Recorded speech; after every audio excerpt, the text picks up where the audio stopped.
Hai, Assalamualaikum warahmatullahi wabarakatuh. Shalom, Om Swastiastu, Namo Buddhaya.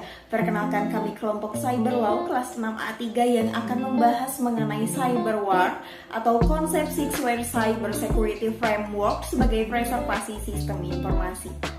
Perkenalkan, saya Erna Listiawati. Saya Ilham Triputra Mahpudin. Saya Muhammad Faris Iqbarsyah. Saya Prayogi. Saya Reza Duyarta. Saya Syariat Mulyadin. Saya Muhammad Bintang. Saya Raisa. Di era informasi dan industri 4.0 dewasa ini, penggunaan akses internet melalui ruang cyber atau cyberspace menjadi sangat mendominasi, penting, dan strategis.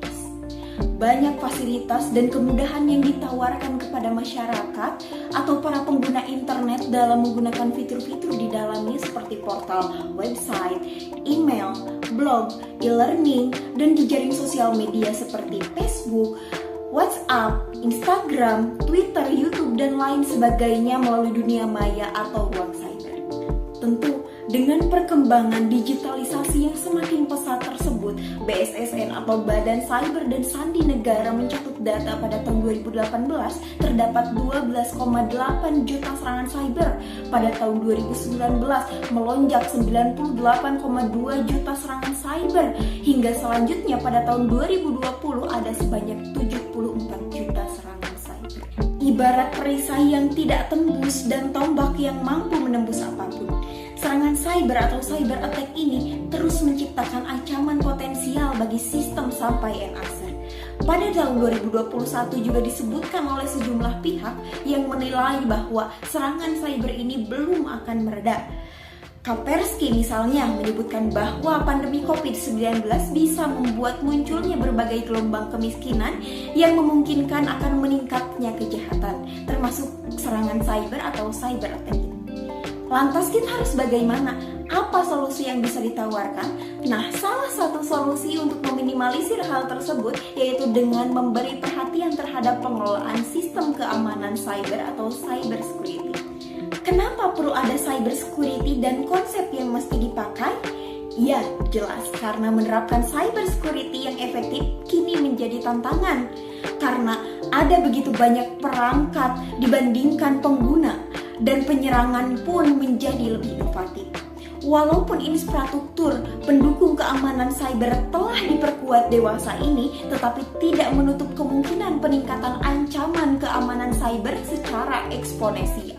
Melihat urgensi dari cyber security, maka perlu upaya serius dari organisasi untuk membangun satu infrastruktur penggunaan data informasi yang handal, personil yang kompeten, serta menyusun suatu prosedur operasional yang baku dalam pengelolaan data dan informasi dalam mengacu pada standar cyber security. Saya akan melanjutkan pembahasan dari teman saya sebelumnya, yaitu mengenai pengertian dan konsep cyber war, serta bedanya dengan cybercrime dan cyber attack.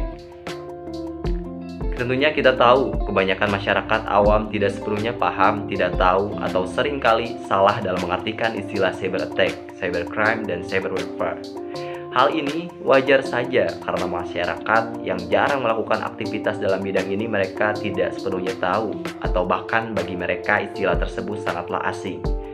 Namun masyarakat saat ini harus tahu dan memahami ketiga istilah ini karena pada zaman yang maju seperti saat ini, internet menjadi suatu kebutuhan yang tak kalah penting di berbagai bidang. Sehingga sudah seharusnya masyarakat dan pemerintah di dunia internasional mengetahui dan memberikan solusi terkait hal tersebut untuk mengantisipasi akan bahaya yang akan muncul ketika seseorang melakukan aktivitas cyber ini.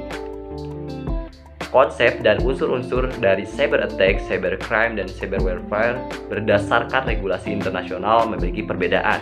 Apa itu? Cyber attack merupakan metode yang digunakan dalam melakukan serangan dengan menggunakan teknologi komputer dan internet. Cyber crime merupakan bentuk tindak pidana yang dilakukan dengan memanfaatkan teknologi komputer dan internet dalam melaksanakan tindak kejahatannya. Sedangkan cyber warfare merupakan bentuk operasi cyber atau cyber operations secara menyerang atau bertahan yang dilakukan dengan tujuan untuk membuat cedera atau kematian orang atau kerusakan, kehancuran objek, sasaran, atau target operasi. Cyber attacks merupakan istilah terhadap metode penyerangan dengan memanfaatkan teknologi komputer, internet sehingga dapat disimpulkan pada cybercrime dan cyber warfare dalam operasionalnya menggunakan cyber attack. Perbedaan di antara ketiga konsep ini harus dipahami karena ketiganya mengacu kepada aspek hukum yang berbeda sehingga dalam penanganannya kasusnya harus menggunakan pendekatan perspektif hukum yang berbeda pula. Selanjutnya saya akan menjelaskan penjelasan teman saya sebelumnya tentang pengertian dan konsep cyberwar serta bedanya dengan cybercrime dan cyber attack. Sistem informasi secara umum dikenal sebagai alat untuk mempermudah proses penggunaan data atau pemrosesan dalam suatu organisasi, institusi maupun badan usaha. Secara sistematis, sistem informasi memang digunakan untuk mempersingkat pemrosesan data dalam berbagai kepentingan, khususnya dalam aspek pengambilan keputusan.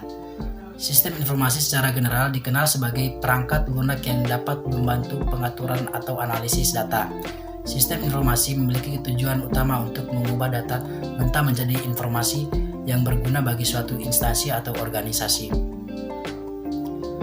Lewat hasil pemrosesan, data menjadi informasi. Inilah nantinya pengambilan keputusan dalam suatu organisasi dapat dilakukan secara observatif. Saya mulai di era cyberspace dewasa ini, tidak dapat dipungkiri bahwa serangan cyber merupakan ancaman serius yang dapat menimbulkan kerugian terhadap kepentingan nasional.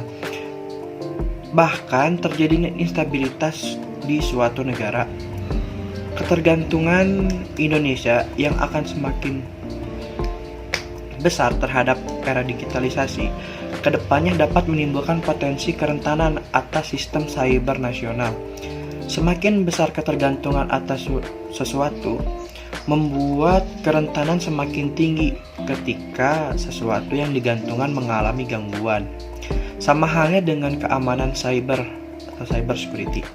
Jika hal ini tidak berhasil diwujudkan, Indonesia terancam dapat kehilangan apa yang sudah susah payah dibangun. Namun, mewujudkan keamanan cyber nasional bukanlah pekerjaan mudah dan juga murah. Serangan cyber memiliki potensi spektrum ancaman yang sangat luas, mulai dari ancaman instrumen kekuatan nasional, Ipolexos Budan Kam. Di dalamnya terdapat ideologi, politik, ekonomi, sosial budaya, dan pertahanan keamanan, hingga ancaman terhadap individu-individu warga negara Indonesia. Serangan cyber sendiri cenderung sulit untuk dideteksi atau diprediksi kapan terjadinya. Selain waktu terjadinya yang sangat cepat, serangan cyber juga dapat bergerak secepat kilat dalam hitungan detik, yang mampu menjangkau targetnya di seluruh muka bumi ini. Sejauh apapun jaraknya, ditambah sulit ditentukan dari mana datangnya, karena celahnya sangat banyak sekali. Dan sangat sulit juga untuk mengetahui siapa aktor atau dalang yang melakukannya, dan juga apa tujuan dari dalang tersebut. Izin melanjutkan materi dari teman saya yang sudah disampaikan, yaitu studi kasus serangan cyber ransomware yang pernah melanda negara-negara di Indonesia. Jadi serangan cyber ransomware WannaCry adalah salah satu serangan cyber fenomenal terbesar yang pernah terjadi di dunia setelah menyerang secara masif di 99 negara termasuk Indonesia. Pada serangan cyber hari pertama tanggal 13 Mei 2017, penyebaran serangan hari berikutnya menyerang hingga lebih dari 150 negara hanya dalam waktu singkat. Program komputer jahat di dalam malware ini mampu menginfeksi ribuan sistem komputer di ratusan negara. Target serangannya tidak pandang bulu, mulai dari industri otomotif, telekomunikasi, perbankan, hingga rumah sakit menjadi korban dan dipaksa membayar tebusan. Ditinjau dari aspek geopolitik dan aspek geostrategis, motif serangan cyber oleh aktor negara jelas untuk melemahkan center of silence kekuatan militer negara lain atau mendisrupsi sistem cyber sipilnya yang pada akhirnya memiliki tujuan keunggulan atau mendominasi terhadap negara yang menjadi target serangan tersebut. Motif serangan cyber oleh aktor non-negara lebih beragam, antara lain untuk menyampaikan pesan politik, untuk menyebarkan propaganda, hingga menggalang dana dan sukarelawan, penipuan, hingga pencurian data ataupun hak cipta, atau hanya sekedar iseng menguji sistem keamanan cyber pada suatu sistem jaringan komputer. Namun, tidak menutup kemungkinan motif serangan cyber yang dilakukan aktor non-negara turut melandasi serangan cyber yang dilakukan oleh aktor negara. Aktor-aktor yang terlibat dalam serangan cyber dapat berasal dari berbagai pihak seperti hacktivist, hacker, pembuatan malware, botnet herder, kelompok kejahatan terorganisir, pelaku social engineering attack,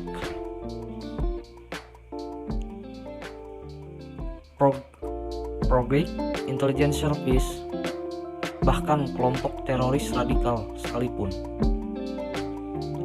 Indonesia merupakan salah satu negara yang juga menjadi korban serangan WannaCry.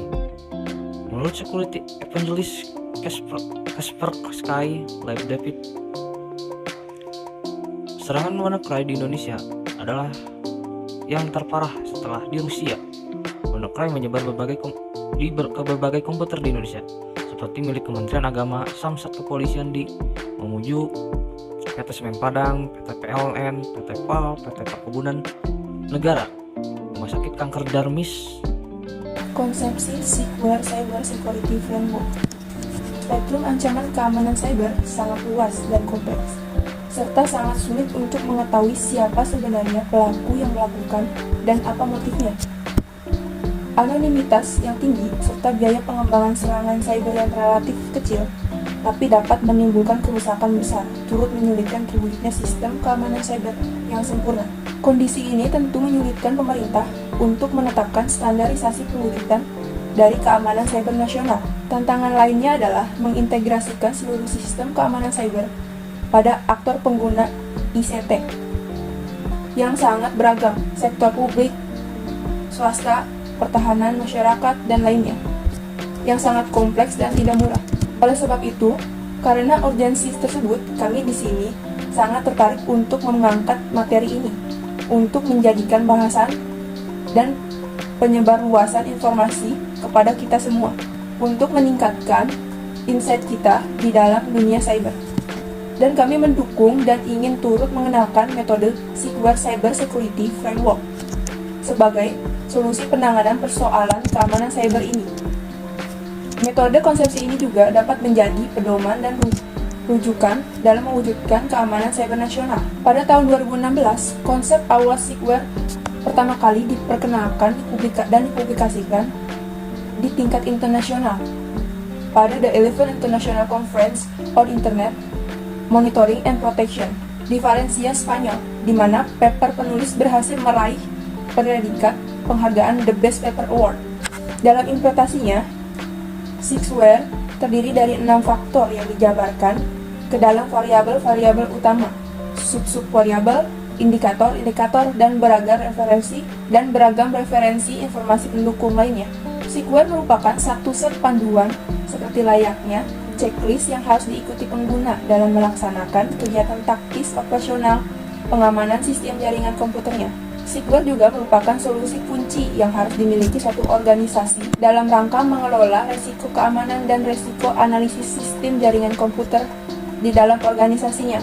Adapun keenam variabel utama di dalam Secure adalah brainware atau human factor atau faktor manusia. Yang kedua, hardware atau perangkat keras sistem komputer. Yang ketiga, software atau perangkat lunak sistem aplikasi. Yang keempat, infrastrukturware atau infrastruktur jaringan komputer. Yang kelima adalah firmware atau dokumen pendukung penyelenggara kegiatan. Yang keenam adalah budgetware atau sumber daya anggaran. Dari uraian tersebut, dilihat bahwa komponen Sixware menyediakan serangkaian kegiatan untuk mencapai hasil optimal, melindungi satu sistem keamanan jaringan komputer, dan beragam contoh referensi informasi sebagai contoh panduan mencapai hasil yang diharapkan. Komponen Sixware tidak hanya sekedar daftar periksa atas tindakan yang harus dilakukan, akan tetapi dapat digunakan untuk mengidentifikasi serta menyajikan hasil pengelolaan keamanan jaringan komputer, organisasi, atau perusahaan. Oleh sebab itu, konsep Sixware Cybersecurity Framework layak atau patut untuk dapat dijadikan sebagai pisau analisis dalam membedah pengelolaan satu sistem keamanan jaringan komputer. Sixware berkontribusi dalam menyamakan pemikiran, pengertian dan pemahaman pengguna tentang bagaimana caranya melakukan mengelola sistem jaringan komputer yang aman dari beragam risiko tinggi, ancaman, dan serangan cyber, baik secara internal maupun eksternal jaringan. Tidak hanya dapat diimplementasikan pada level grand strategi saja, tetapi hingga level praktis operasional. Sixware akan dapat meningkatkan lingkungan kesadaran keamanan cyber di satu organisasi melalui penilaian risiko keamanan secara internal dan eksternal, dan pembuatan berbagai kebijakan analisa ancaman. Di dalam pengimplementasiannya, Sixware membutuhkan kerjasama terkait kesadaran keamanan cyber, mulai dari level pimpinan tertinggi hingga ke level terendah pada instansi, institusi, organisasi, atau perusahaan pengguna yang menggunakannya untuk mencapai pemahaman yang komprehensif, holistik, dan integratif di seluruh strata organisasi. Lantas kenapa konsepsi SWCSF ini terhadap sistem informasi ini dapat menjadi solusi dan bagaimana cara penanganannya? Persoalan keamanan cyber ini yaitu dengan cara menggunakan konsep Sixware Cybersecurity Framework SWCSF sebagai pedoman atau rujukan dalam mewujudkan sistem keamanan cyber nasional. SWCSF ini menawarkan konsep pengelolaan dan pengembangan lingkungan sistem keamanan cyber yang lebih rinci, operasional, implementatif, dilengkapi variabel dan subvariabel, serta indikator-indikator yang dapat dengan mudah diimplementasikan hingga ke tingkat teknis operasional. SWCSF juga mudah untuk dijadikan kerangka kerja keamanan cyber sebagai dasar pembuatan kebijakan keamanan bagi instansi, institusi, organisasi, atau perusahaan yang membutuhkannya, dan tetap dapat dikembangkan secara fleksibel dan unik menurut kebutuhan penggunanya. Dengan demikian, lahirnya konsep Sixware Cybersecurity Framework tentunya menjadi sebuah angin segar yang mana pemahamannya perlu ditularkan untuk menjaga keamanan kita pribadi di sekeliling kita dan lebih jauhnya bangsa dan negara.